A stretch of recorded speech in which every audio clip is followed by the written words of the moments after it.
Hello everyone, good afternoon. Boa tarde. Vou falar em português para quem está em casa e também em inglês. Meu nome é Simone Ferreira, sou orientadora do EducationUSA na PUC Rio de Janeiro. É um prazer estar aqui com vocês hoje, ajudando a Universidade de Swarthmore College a fazer uma session sobre os programas que eles têm, as características da universidade, uma universidade extremamente interessante. E a gente tem o Andrew Moll, who is the representative from Swarthmore College, here with us today. Thank you, Andrew. It's a pleasure to have you here today. I just would like to say that EducationUSA is really happy and proud to promote so many different opportunities to international students.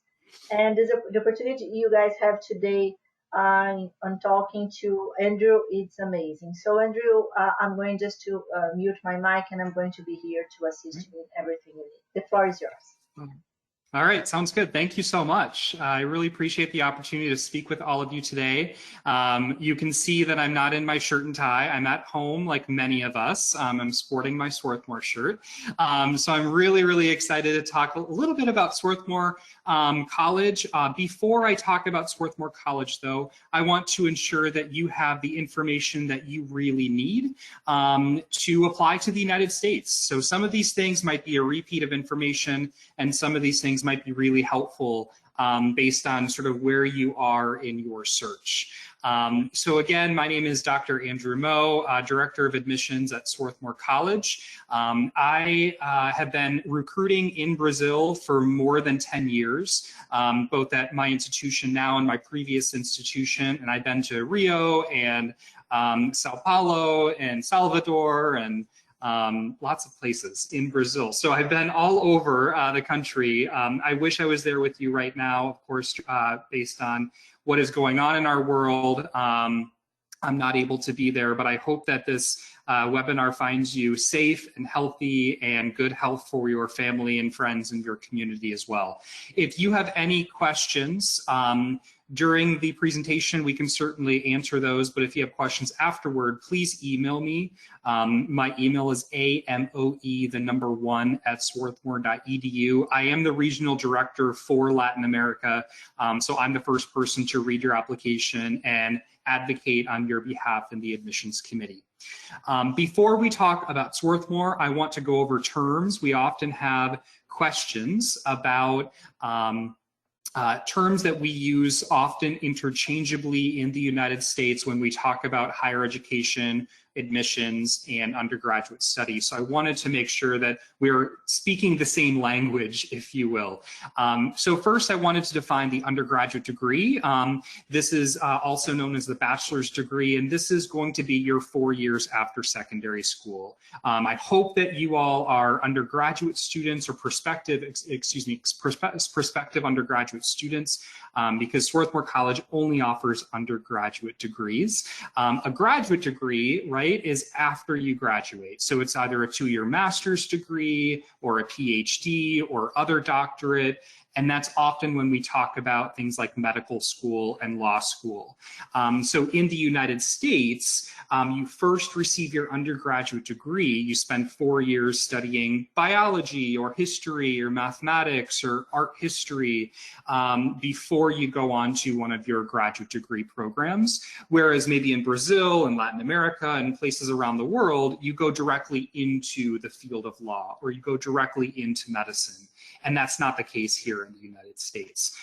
If you wanted to pursue one of those fields to become a physician, for example, you would be spending an additional 4 years in medical school, right?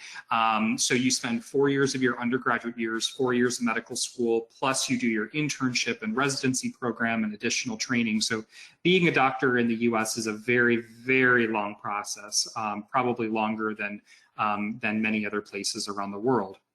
If you wanted to pursue law school, that is also after you graduate with your undergraduate degree, and that's an additional 3 years of university. It's really important if you're thinking about becoming a lawyer that you think about the system in which you want to practice law. US law is obviously very different than the United Kingdom, which is very different than Brazil, for example. So talk with your EducationUSA advisor, think about what your long-term goals are. When you pursue your bachelor's degree or your undergraduate degree, you pursue at least one major, and a major is about a third of your courses in undergraduates. And sometimes we call this a career or a faculty. So sometimes, the School of Engineering is called the Faculty of Engineering abroad. So we wanted to be very clear in that. When you apply to an undergraduate institution like Swarthmore, you would indicate maybe one or two things that you're thinking about majoring in. So that could be political science, or it could be Latin American studies. You'd spend about a third of your time doing that. And then the rest of your classes will be either part of a core curriculum where we say exactly which classes you need to take, or it could also be electives, things that are offered at the college that you are able to take. A minor is not required. You can choose to do a minor. Not all colleges have minors. Sometimes they have certificates, but generally speaking, a minor is going to be fewer courses in your specialized area. So for example, I could major in Spanish and I could minor in political science. Many more of my classes will be in Spanish than political science, but you can still put that on your resume and point to that as something that you did. I often, working at a college now and not a university, I often receive questions around, well, what is the difference between a college and university, right? So in Spanish, we might say colegio. That's not exactly the same thing, right, as what a college is in the United States. That's usually going to be in high school, or colegio, right? That's going to be a high school term. So I wanted to make sure that we're super clear here. In the United States, the terms college and university apply to higher education. So they apply to your years after secondary school. And we use these interchangeably, right? So I could say, what college do you wish to attend? Or let's talk about university life. In those circumstances, I'm talking about the exact same thing. I'm talking about where you're going to do your undergraduate degree. But there are some differences between college and university. So typically, colleges are going to be smaller than universities. A college might be 3,000 students, and a university might be 30,000 students, for example. Typically, colleges are designed for or exclusively focus on undergraduate students. So many colleges don't have any graduate students whatsoever. And then there are different types of colleges. So sometimes we get confused with a community college, and a community college is only a 2-year degree. It offers a different degree. It's called an associate's degree, not your bachelor's degree. We are not a community college. Oftentimes you can go to a community college and then transfer to a 4-year college or university. That's not our case. We are a liberal arts college, and I'll talk more about what liberal arts means in this context, but it's not, in essence, we're a 4-year undergraduate institution. And then just to make it super confusing, there are some universities that have college in their name, right? Boston College is a university. They have graduate degrees and undergraduate degrees, and it's much larger. Dartmouth College has a school of medicine. You can only study medicine at the graduate level, for example. So those are universities that are called colleges in their name. So you can't always tell what a college is and what a university is just by looking at their name. A university, on the flip side, or in contrast, is going to be usually much larger than a college. And I gave that example of relatively many more students at a university. They usually offer many different degrees. So every university and college will offer the bachelor's degree, but you may receive a master's degree or a PhD like we talked about a little bit earlier. And then a university is usually made up of different schools and colleges, like a school of medicine or a college of engineering, and that's how they're organized. There are many things that we share in common, though. So both colleges and universities offer research opportunities to undergraduate students. So just because we're a college doesn't mean you can't pursue research in biology, for example. We have a ton of labs, a ton of undergraduate research project money that's available to you. You can live on campus at both a college and a university. So you don't have to attend a residential college or liberal arts college to live on campus. You can actually live on campus at a university as well.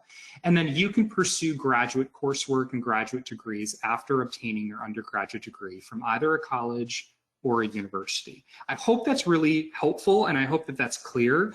I am absolutely here to tell you that colleges are not necessarily better than universities, and universities are not necessarily better than colleges. So it's really, really important to recognize that. So why a liberal arts college? What do we mean by the liberal arts? We are a liberal arts college at Swarthmore, and a liberal arts education is relatively unique to the United States. It is a way of teaching you that is much more broad-based and much more focused on the future. And so what I mean by that is that our economy constantly changes, whether you're in Rio or Sao Paulo or Philadelphia. Oftentimes entire fields will go away.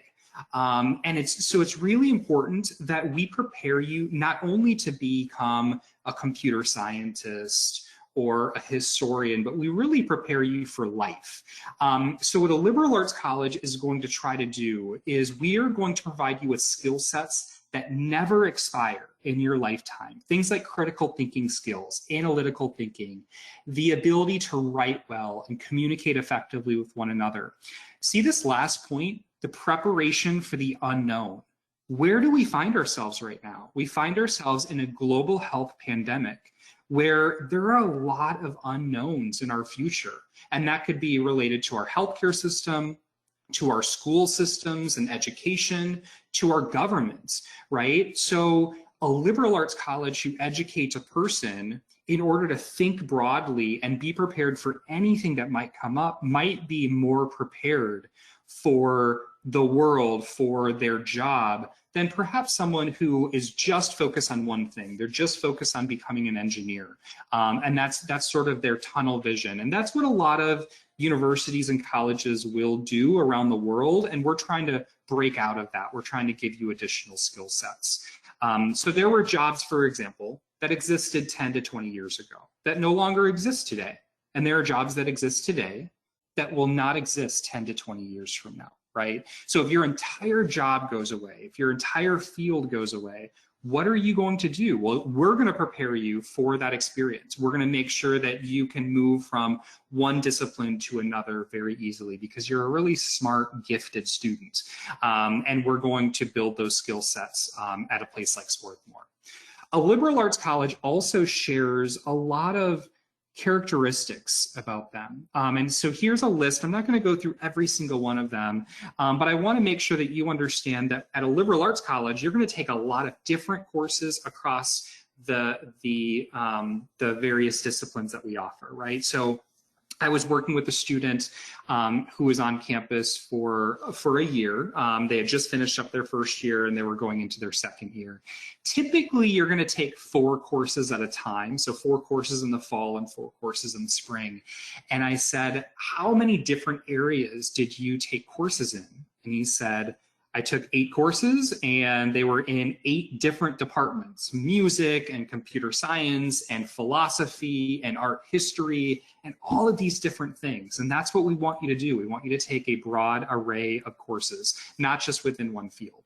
You're going to be immersed in small class sizes. So at Swarthmore, about 40% of our classes, there's some feedback. At Swarthmore, about 40% of our classes have fewer than 10 students. Simone, can we mute folks right now? Okay, perfect. So if you can all mute yourselves right now, because I'm getting a lot of feedback and I can't go on. Pessoal, coloquem o microfone no mudo, por favor. Okay. Okay. Okay, so at Swarthmore, about 40% of our classes have fewer than 10 students. So you're going to be immersed in classes of 5, 6, 7 students, right? That's going to be pretty normal and pretty typical for our students. And we are only a college of about 1,600 students. So your opinion matters to us, and we're going to ask your opinion often, right? That's something that doesn't really happen at a much, much larger school where you might be one of thousands of undergraduate students or incoming students. We want to develop intentional relationships with our faculty. So these are faculty at the height of their career, and they want to teach at a liberal arts college because they get to just teach you. They don't have to mentor graduate students. They don't have to do all of these other things that might be required of them at a university. They just get to work with you. They get to do research alongside you. We want to emphasize discussion-based classes at a liberal arts college as well.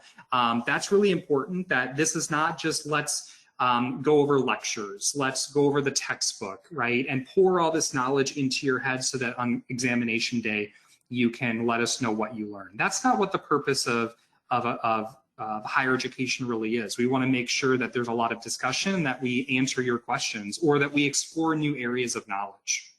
Liberal arts college, and especially selective liberal arts colleges, will have immense resources. So let's take the COVID-19 scenario, right? All of our students, or almost all of our students, are now off campus.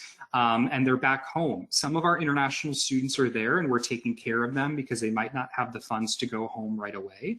But we want to make sure that even in a crisis like this, that you are able to learn and you're able to thrive. So those students who don't have technology, for example, they might not have a laptop and they've been using on-campus technology, we sent laptops home for those students. We want to make sure that they have access to the same kind of coursework as any other student, right? We are providing a ton of financial aid for our students. So if you're an international student, I'll give you this information a little bit later, but we provide a ton of financial aid for our international students as well. If you want to pursue an internship, let's say during the summer, you can get a grant, $4,000 or $5,000 US for that summer, so that you can take an unpaid internship, which is pretty typical in the United States. So if you don't have funding from your college, how are you going to live for that summer? How are you going to pay for your rent or your food or those sorts of things? So that Swarthmore will actually help you do that. We have emergency funding as well. Let's say you needed to get home and take care of a sick loved one right away, and it's an emergency. You can apply for emergency funding. So many of these things are going to be in addition to what we provide you in terms of financial aid. A liberal arts college is sort of this place where students love to learn. You're surrounded by very academically talented, driven students who want to go to graduate school afterward. And nearly every liberal arts college is a deeply residential place, which means that you are spending all 4 years on campus. And so that's really important, that we create this environment where you are comfortable learning and living in the same place. We also have some specific international support. So we have the International Student Center at Swarthmore. We have international student advisors and an orientation program specifically for you. We, of course, take care of your physical and mental health on campus. We offer tutoring and writing associates. We pair you with folks in our community, whether that's faculty or just neighbors in the neighborhood of Swarthmore, so that you can have dinner with the family. We bring our alumni back and do panels. So we try to support you in every way that we possibly can. If you're early on in searching for your college, maybe you haven't met with very many admission officers like me, this is just sort of a list of things that we want you to think about. I think the last line is probably the most important. It's seeking others to help you toward college, right? So you all have your journeys and your paths toward college, and reaching out to your EducationUSA advisor, or maybe older students who are in the United States at college or university right now. Make sure that you reach out for help, because you're going to have to do that and build those skill sets on our campus too. And what better time to reach out for help than during your college search process. So think about how to prepare for college. EducationUSA is probably helping you with this, but I wanted to very quickly talk about how to really start your search. We want you to find really good fit colleges. And what I mean by that is usually students are looking for an academic fit, a social fit, and a financial fit. So your academic fit, we want to make sure that whatever college you choose to attend can help you reach your goals, right? So let's say you wanted to become a nurse. Swarthmore isn't going to be a good academic fit for you because we don't offer nursing as an undergraduate student or an undergraduate major. So that's going to be really difficult, right? But if you were like, oh, I have all these interests in philosophy and music and art and economics, we might be a really good fit for you because we offer all of those things and we really embrace interdisciplinary learning and exploration. Social fit means a lot of things to a lot of people. Do you want to be in a big city? Do you want to be in a rural area? Do you want to be maybe right outside of the city, which is the case for Swarthmore? Do you want to be the only Brazilian on campus, or do you want a really strong community of Brazilian students or students from the Southern Cone? That's something you have to sort of ask yourself, because some of us have really robust and plentiful student groups and students coming from your part of the world. And some of us are just trying to do this work as best as we can, and we're trying to build that pipeline. So it depends on what you want. And then of course, financial fit. Some of you I know are Opportunity Fund scholars, and that's wonderful. Congratulations on that achievement. That's huge. You should be very proud of yourself. And so for you, you might need a lot more financial aid than maybe other students who are listening to the webinar. So just make sure that that's going to be a good fit for you as well. And we encourage you to really reach out. Go online, go to Big Future, use the EducationUSA website, go to college websites. We try our hardest to present messages, videos, student perspectives in front of you on our websites. And we spend a lot of time developing our website. So please go and read what we have for you. Some of that's more logistical on how to apply, and some of that's talking more about our community, and soak up as much as you possibly can. Talk to people like me, talk to admission officers, talk to your EducationUSA advisors, and then all of us have the ability to for you to sign up for more information. And we intentionally send you information, and we think it's helpful. We know from a student perspective it can be overwhelming because you might be getting emails every single day from a lot of different colleges, and it can be overwhelming to sift through all of it. But I'll tell you that one of my top jobs is to develop those emails for you, and we try to make it as helpful as possible. So sign up for more information and listen to what we have to say. What do we consider? So how do we make these decisions, right? We employ what we call a holistic review process. We're looking at the selective colleges. We're looking at all aspects of your application, not just a GPA, not just a test score, not just a transcript. It's every single piece of the application that's going to be important to us. First and foremost, we have to ensure, can you do the academic work at a place like Swarthmore, or wherever you're applying? You should be able to do the academic work. So the first and foremost thing that we open up is going to be your transcript. We look at what your grades are. What are your grade trends? How are you doing internally in school?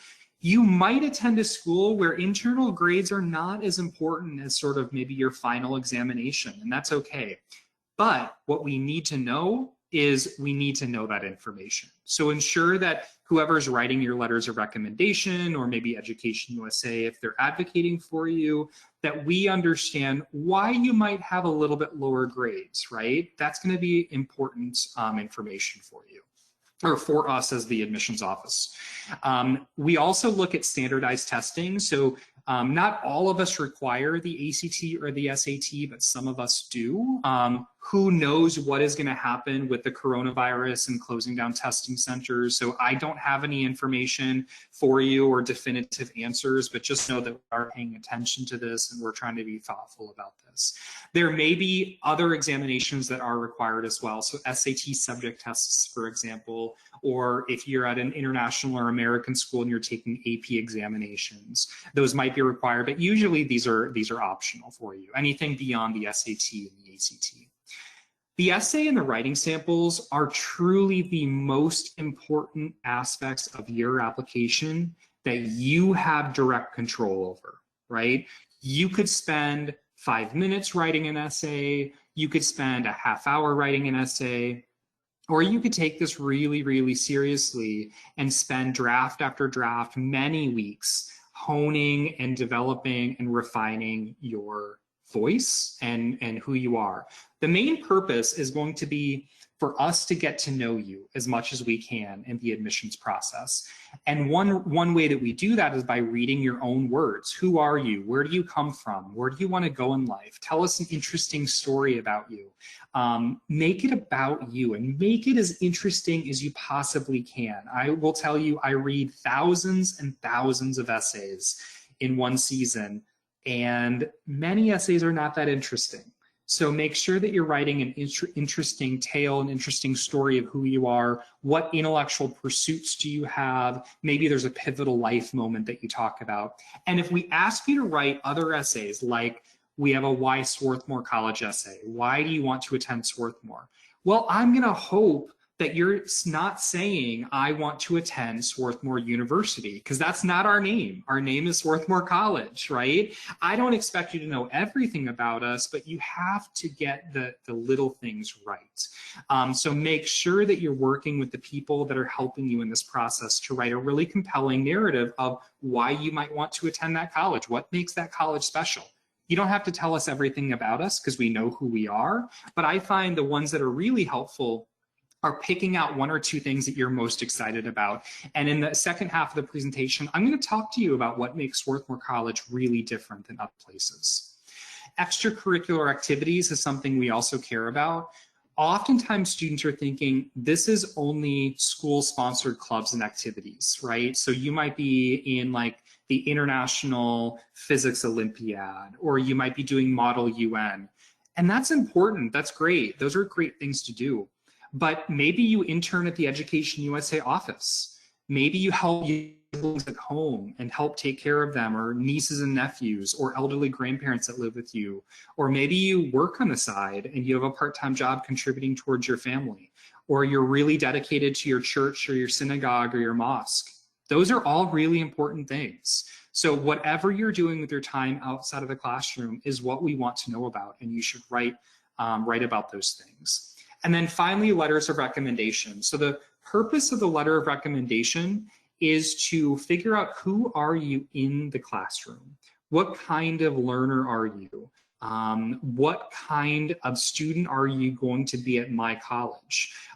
Some of your letters of recommendation might be more about your involvement, and that's okay, but teacher letters of recommendation should be talking about your ability and your kind of prospective experience in the classroom, right? Who are you going to be on my campus? So that's mostly what holistic review is, looking at all aspects, not just like you need this SAT score in order to get into the selected school. It doesn't work that way. We want you to do as well as you possibly can, and you should hear that from us, but we don't have a magic score that you need to get into university, unlike many other systems around the world. So the mechanics of applying, many of us are using the common application. That's probably the most typical way international students apply to the United States, but there's also the coalition application. There are institutional applications as well, but most students will complete the common app.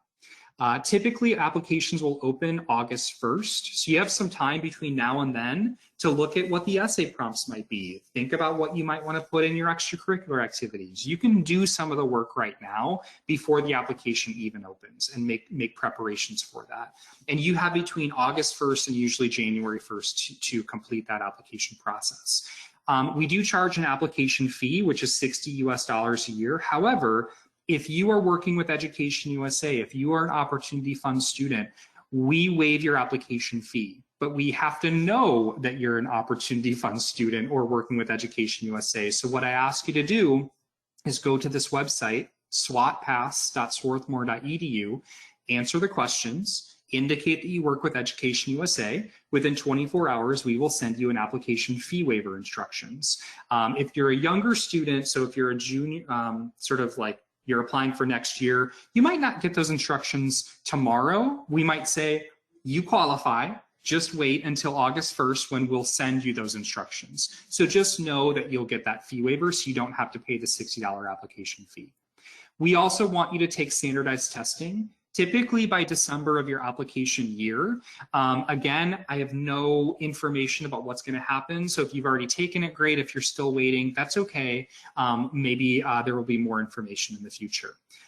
During that process, after you submit your common application, you're going to be either submitting documents on your own, or if they're school-based documents, you'll have your recommenders submit those for you. We also accept documents directly from EducationUSA.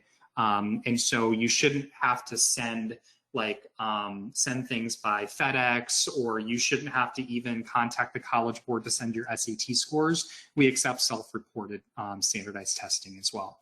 During the same time is when the financial aid process will occur. And so we have two different offices, one admissions, one in financial aid, and you'll complete both of those processes separately. If you're admitted, you'll find out by April 1st. We just sent our admission decisions last week to our admitted students, and you have until May 1st to make that decision. And that's when we'll start the visa paperwork. You'll schedule your interview with the embassy, and then you'll move to campus in August. So it takes about a year from August 1st until when you move in for this process to occur. You have several options to apply. Many colleges will offer regular decision. Usually you apply by January 1st. You hear back at the end of March, beginning of April, and you have until May 1st to make your decision. That's how most students will apply to Swarthmore, for example. There are other colleges that will also have rolling admission. Rolling admission is where the earlier you apply, the earlier you'll get your decision back. The most selective schools don't have a really rolling admission, but some of the schools do.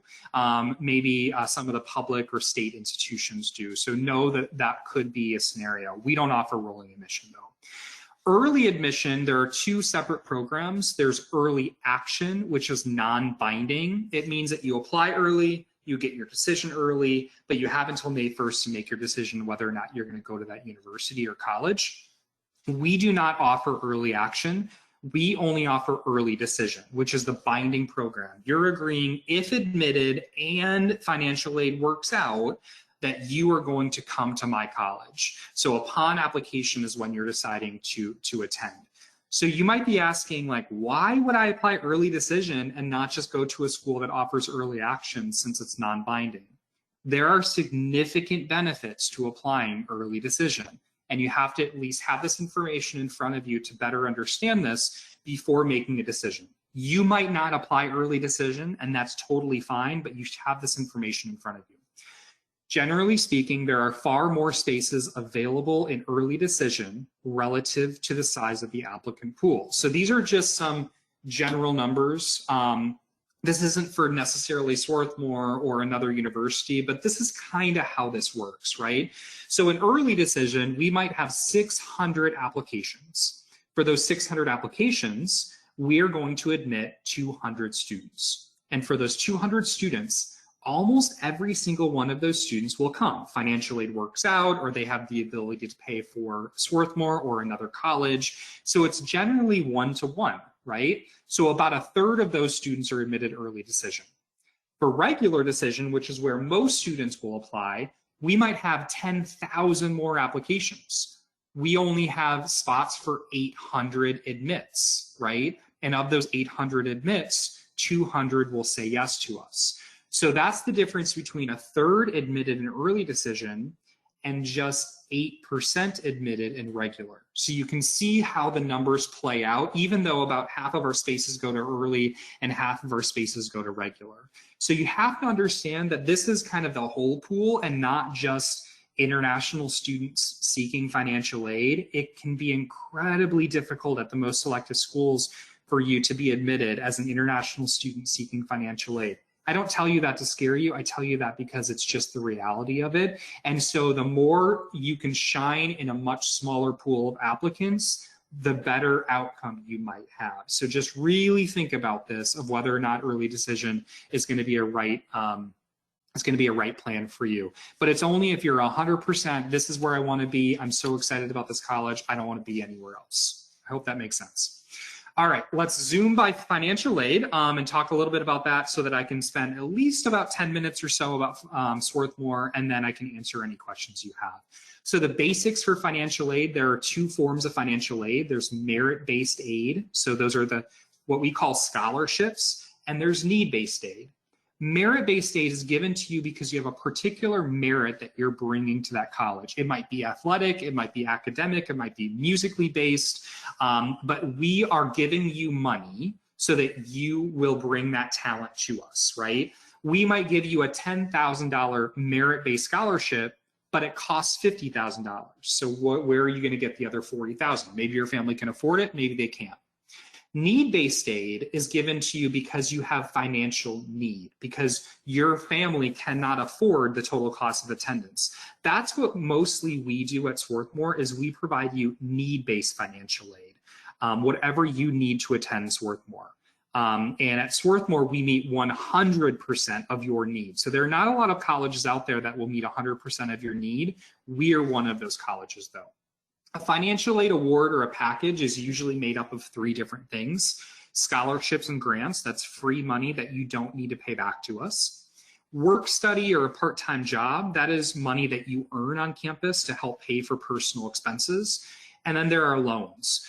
There are some colleges that will offer loans to international students and some don't. We do not offer loans. We've replaced loans with scholarships and grants that you don't have to pay back to us. And then there are 2 forms that you usually fill out, either one or the other, or maybe both. The CSS profile is available from the College Board. You have to sit down with your family, fill that out. It's an online application, and you do have to pay to submit it. If you can't pay to submit it, if you can't afford that, you can fill out usually the free International Student Financial Aid application. That's what we do at Swarthmore. If you can't afford to pay the CSS profile fee, that's completely fine. You are not at a disadvantage in the process. You can complete the free International Student Financial Aid application, send that in, and that's totally fine. So do not worry about that. This is generally how this works at Swarthmore. So at Swarthmore, I told you that we meet 100% of your need. We also do so with loan-free financial aid awards. So what you see on the left here is the total cost of attendance, what you would need to attend a place like Swarthmore. We subtract what your family can pay. That could be $1,000 US a year, $5,000 US a year, $0 a year. It really depends on your family circumstances. Whatever is left over is your loan-free financial aid award. That's what Swarthmore will pay so that you can attend our college. So I hope that that's clear. So think about your questions about everything I just told you. I'm going to just zoom through some of the pictures of campus and tell you a little bit about why Swarthmore is different. So like I told you, Swarthmore is a liberal arts college of about 1,650 students. We're set in the suburbs outside of Philadelphia. So Philadelphia is the 5th largest city in the United States. We are about a 25-minute train ride from downtown Philadelphia. So set in the suburbs, really beautiful, picturesque campus, but we're pretty close to the city. We're about a 15-minute drive from the Philadelphia International Airport that has direct flights to places like Rio and Sao Paulo. We are only about an hour and 15 minutes by train to New York City and about 2 hours by train to Washington, D.C., as well as other East Coast cities. So it's relatively easy to get to and from other places in case you have friends or family in other East Coast cities. A few different things that make us really different. So one thing is that we're looking for intellectually curious students who have a social consciousness about them. So students who are thinking about social justice, civic responsibility, and social action is really important to Swarthmore.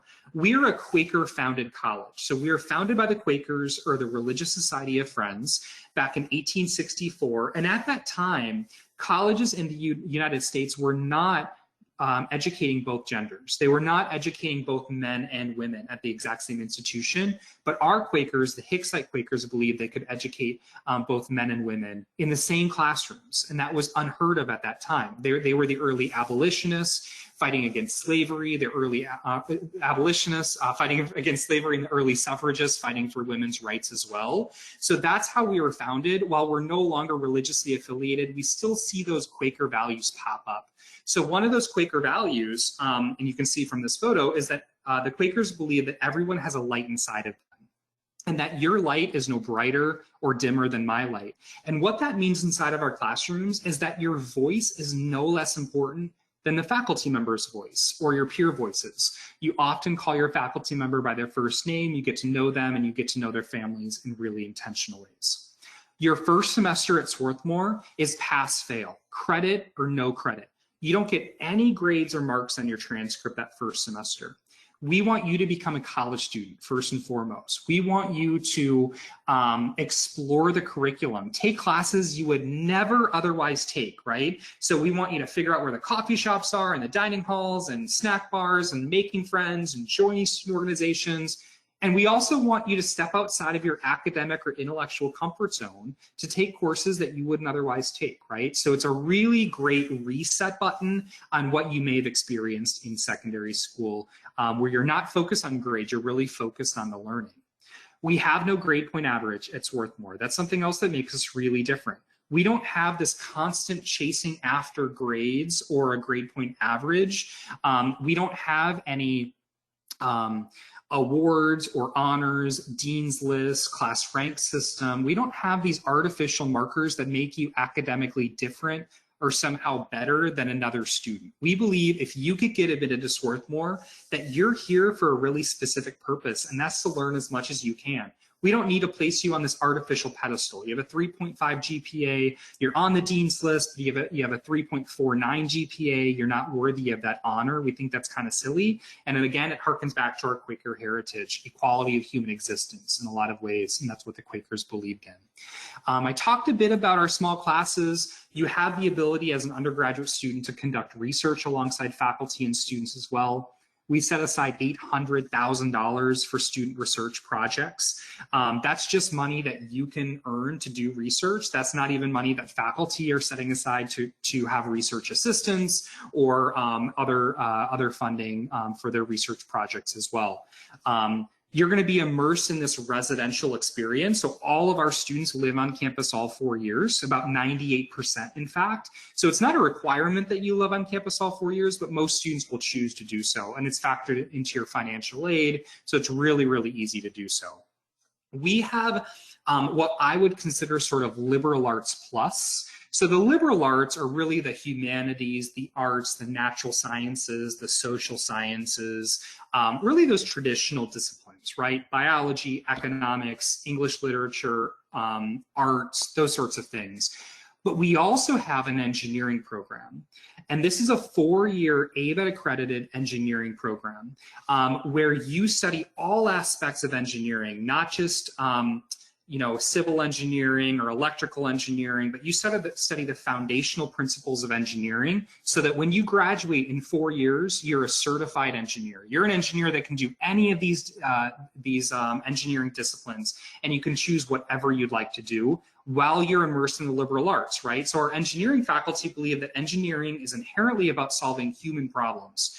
So in order to solve human problems, you have to understand the human condition, psychology, sociology, behavioral economics, and what influences that intersection of engineering with all these other things. It's a really different way of studying engineering, and we're one of only a handful of small colleges in the United States to have an engineering program. Outside of the classroom, we have a ton of student organizations, more than 100 student organizations, teams, clubs, committees. We have 22 Division III sports teams. We have club sports and intramural sports as well. We are currently, and it remains for the rest of the season because unfortunately the season was canceled here in the US, but we are the #1 men's basketball team in the country for Division III athletics. So we're really good at basketball, but we're also good at a lot of other sporting teams and athletic conferences. We have a cash-free campus at Swarthmore, which means that anything that you want to do, you want to go to a sporting event, you want to go to the Crumb Regatta, which you see here on the screen, which is where students are making boats. Usually our engineers are the best at making boats and they sail down the Crumb Creek on campus. If you wanted to go to an academic lecture, maybe someone famous is speaking on campus or a concert, anything that you want to do, it's all free to students. So you just show your Swarthmore ID, you get into all of those things for free. That includes laundry and printing on campus, which are really important too. We have 6 a cappella groups on campus, bands, orchestras, choirs, theater. You can also take courses at other colleges. So for free of charge, you can take courses at Bryn Mawr College, Haverford College, and the University of Pennsylvania. At Bryn Mawr and Haverford, you take a shuttle there, you can eat in their dining halls, you can partake in their social activities, take classes, all of it is free. If you take a class at the University of Pennsylvania, you hop on the train, there's a train station right on our campus. will get you into Philadelphia in 25 minutes. It'll get you to Penn's campus in about 22 minutes, and you can take a course at Penn in the College of Arts and Sciences. We also reimburse you for that train ticket each way so that you can get to and from Philadelphia. So that's a little bit about Swarthmore. I know that I breezed through it. I could spend more than an hour talking about Swarthmore with you, but I do want to save at least some time for any questions that you might have. And I see some questions already coming in. So Simone, do you want to read off the questions, or do you want me to tackle them? I am here. I'm here, and while I'm talking to you, one of the Opportunity Funds students sent a message about her acceptance to one university. You know, all those moments that makes our life so yes, isn't that great? That's awesome. Yes. And your presentation was so comprehensive. You shared so many important information, and I just want to open the session for questions. Guys, do you have questions? I have a few questions for you, by the way, while people start typing. But my questions are, one of them, these are questions that students, when they come to our office, they always make these questions. For example, what is going to be more important? What is the best test for students? Should the students take the ACT or SAT? There is virtually no preference in the United States at any of the colleges or universities for one over the other. It is completely up to the student. If you have access to one more so than the other, fine. If you take the practice test of the SAT and the practice test of the ACT and you do better on one, go with that one. There's really no preference at all. Okay, Andrew, great answer. That's exactly what we tell students here. What about SAT subjects? Do you guys require SAT subjects? We do not at Swarthmore, and almost no college does. There are very, very few colleges that will require that you take subject tests. If you take them and you want to submit those to us, we welcome those, but we do not expect those. So students should not go out of their way to take those, at least for Swarthmore. I know I can't speak for all colleges because some do require them, but most colleges don't. Perfect. Jessica, our opportunity, is saying she's concerned about the mental health department, and she's asking if the university, if the college offers any kind of assistance to students, mainly to international students in this sense. Yeah, both domestic and international students absolutely have access to our mental health program. It's called Counseling and Psychological Services, or CAPS. And so they have a lot of different programming. They have obviously individual one-on-one counseling, but they do a lot of things. Right now, they're doing telecounseling. If you go study abroad, they also have a telecounseling program. So you wouldn't be able to fly back to campus to have mental health sessions, but you can text with them, you can call them, you can Skype with them. So we want to make this as available as we possibly can. We all in the US are deeply concerned with mental health on our campuses. We are seeing more and more cases where students are maybe not taking care of themselves or have a lot of maybe tools to take care of themselves as well. And what we need students to do is always reach out for help if you need help. That might be counseling and psychological services, that might be academic advising or tutoring or all of these other things. So just make sure that you're reaching out for help. But yes, we have a comprehensive plan for both physical and mental health at Swarthmore. Perfect. Lucas, which is one of our Brazilian advisors, EducationUSA advisors, he's asking about the natural sciences major you offer at Swarthmore. Yeah, so we offer a lot of natural sciences. There is one called natural sciences, which really combines things like chemistry and biology and physics, but all of those are offered as individual majors too. So the most popular major at Swarthmore is engineering, and after that is going to be biology, economics, political science, and English. So those are the most popular things to major in. A lot of our students are thinking about biological sciences and maybe going to medical school afterward, but you could major in astrophysics or neuroscience or all of these other things. The great thing is that you can double major, you can major in minor, or you can develop your own major. So you can design your own major at Swarthmore and combine things that maybe you're really interested in, science, but you're also interested in economics and history and public health, and you wanted to create your own major around public health, you can do that at Swarthmore. So you can really run with your ideas. I recommend, I'm not an expert on every major, but I recommend if you're interested in any one of these things, go to the faculty website and read more about it, because there you can find what courses they offer and all of the other things, what kind of research the faculty are doing, and you can reach out to them directly. Perfect. What else? More questions? There's a chat here. How will my classes be taught? Are they in a small classroom or in an auditorium with lots of students? At a small school, you are almost always going to be in a relatively small classroom setting. We do have 2 large lecture halls on campus. One fits about 100 students, another fits about 120 students. That's going to be the largest class, and we can count that on probably 1 or 2 hands how many classes really get to that size. Our entire college is 1,600 students. So we don't have a class of 500 students. That'd be a third of our college, right? When I went to university, I didn't go to Swarthmore. I went to a large public university. When I walked into my introductory class for psychology, there were 500 students sitting there in one auditorium.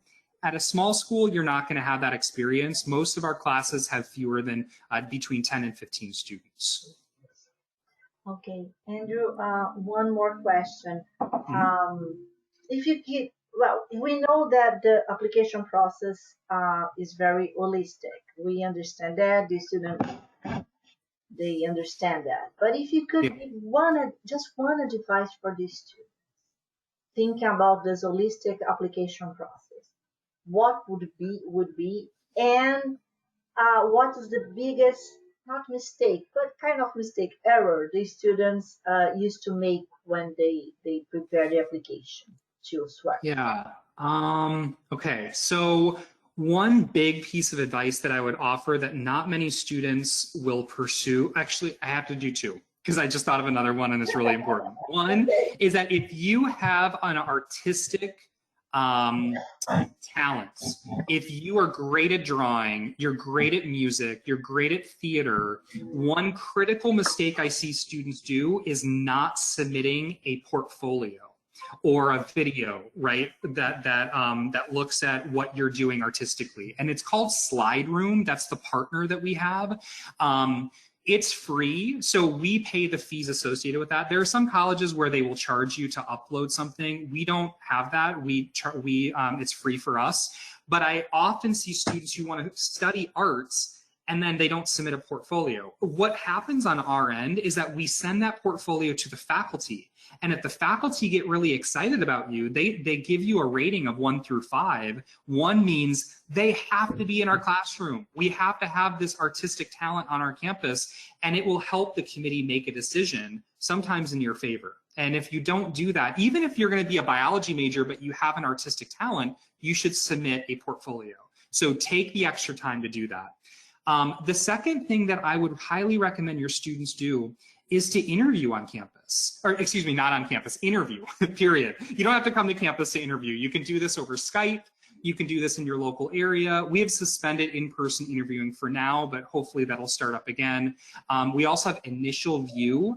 There are fees attached to initial view, but we can offer fee waivers to students who want to do initial view as well. And it gives us another dimension of who the student is when they interview. So that would be something super duper important. I would say a mistake that students that they often will do, or maybe not often, but certainly will do, is that they'll try to cram everything they possibly can into the essay, where they're not using maybe another piece of the application in a really thoughtful way. I'll give you an example. Maybe you have this perfect essay topic and it has nothing to do with your family, okay? It has everything to do with maybe your academic interests or something that's really interesting to you. But your family or your background or where you live or something is really critical to the admissions committee, right? We need to know that information in order to make a decision. You don't have to put that information in this really great essay that has nothing to do with your family. You can actually put that in additional information on the Common application. So if you write maybe a thoughtful paragraph telling a little bit more, maybe you contribute a lot of your time to your family's business, and we need to know that information, and you write a small paragraph on what your typical week is. Maybe you work on the weekends and you're working after school, and that's taking up a lot of your time that you wouldn't have otherwise to spend on extracurricular activities. You might write about that in your additional information, and that's a mistake that I often see students make. Wonderful. And we have time for one more question. And Poliana is asking if you could elaborate a little bit more on the engineering program. And she's saying that since how the engineering program works, since it's not focused on one single specialty. Yeah. About 95% plus of engineers across the entire world are educated in a very particular way. They are educated in a university, typically with 1,000 engineers on their campus or maybe more, and they have to choose one of the sub-disciplines: biomedical, chemical or biomolecular, electrical, mechanical, civil, computer, aeronautical and space, industrial, right? And what happens is that you choose industrial engineering or you choose concrete engineering, and you dive very deeply into that discipline. So much so that when you talk with other engineers, let's say you talk with civil engineers or biomedical engineers, you don't have enough of a foundation to really understand what they have to do. It doesn't really mimic the real world. When you are a civil engineer, you're going to have to work with other kinds of engineers to get your project done. And if you don't have that foundation, it can be a lot more difficult to lead teams, really diverse teams of people with a lot of different types of engineers, right? That's how most students are educated in engineering. We say that's not right for us. What we want to do instead is we want to provide you the foundation. We have 12 courses that are required for the engineering major. You take all 12 of those courses, and then you add in other courses that pertain maybe to engineering or what you might want to do, so that you understand, okay, I'm going to be a biomedical engineer when I graduate. I'm going to build medical devices, maybe a prosthetic arm. What I need to know is not only the mechanics of how do I create that prosthetic arm. I need to understand, how is the client going to use this device? What is their psychology like? What have they gone through sociologically? How are they going to afford a medical device, right? Things like economics and finance and things that you wouldn't otherwise take as an engineer. So we sort of say, we don't necessarily need to educate you on the super specific things. You're going to get that in the field. You're going to get that in a graduate program.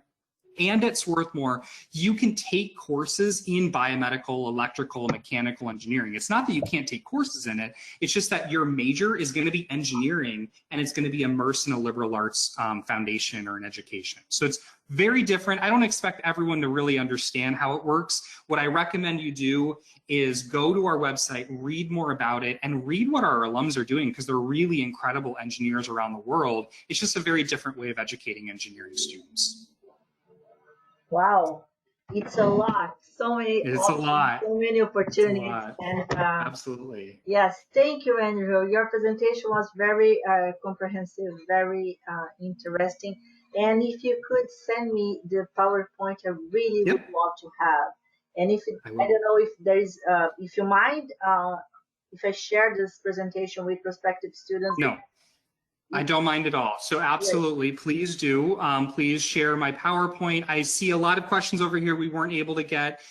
If your students want to send me those questions via email, I'm happy to respond to those questions too. So please know that.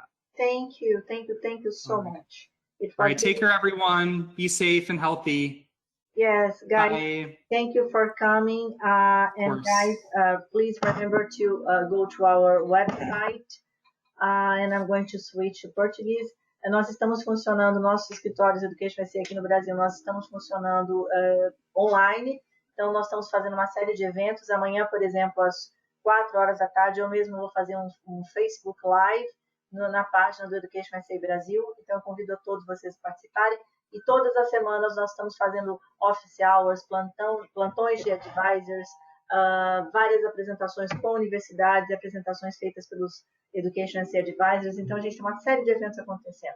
por favor, vão ao nosso site www.educationusa.org.br, visitem o nosso Facebook, visitem as nossas mídias sociais, o nosso Instagram também, e vejam que tem muita coisa acontecendo. As universidades, apesar desse mundo louco que a gente está vivendo agora, as universidades estão fazendo muitas atividades, nós estamos fazendo muitas atividades, e nosso objetivo é compartilhar informações bastante precisas e bastante atualizadas com vocês. Esse é o nosso objetivo, isso faz parte da nossa missão. Tá bom? Foi um prazer falar com vocês. Andrew, once again, thank you so much. Of course. Our rock star. Thank you. Thank you. Take care, everyone. Bye-bye. Take care. Bye-bye, Andrew.